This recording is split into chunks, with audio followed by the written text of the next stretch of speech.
নতুন ভিডিও এসে গেছে গাইস, ভেজ মোমো। চলো দেখে নিই কী করে বানাবো আজকে।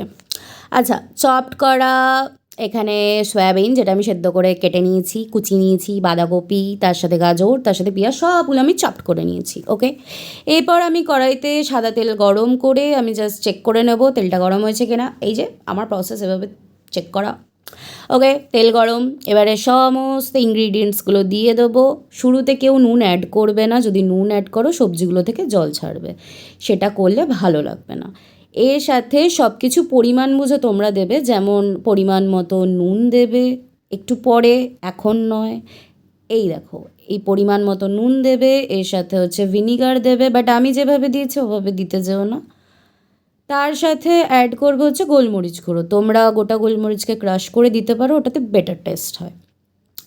তার সাথে আমি এটাকে পুরো মিক্স করে নিলাম। হ্যাঁ, তোমরা ভাবছো যে এতটা পুর ভাই কত মোমো খাবে।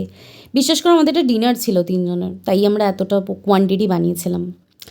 এখানে আমি মোমো বানাতে বসে গেছি, তোমরা বানিয়ে দেখো, ভালো লাগবে তোমাদেরও খেতে ভেজ মোমো, এভাবে ট্রাই করে।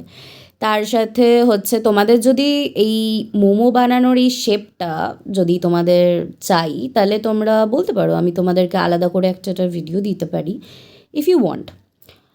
তারপর আমি এখানে জল গরম করতে বসিয়ে দেবো।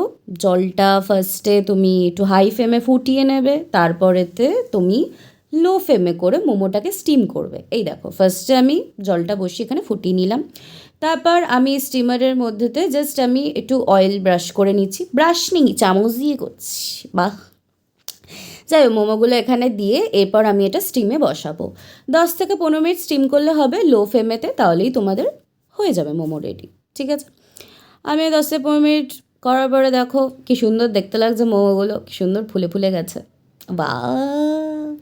যাই হোক, এবার আমরা প্লেটিং করে নেব।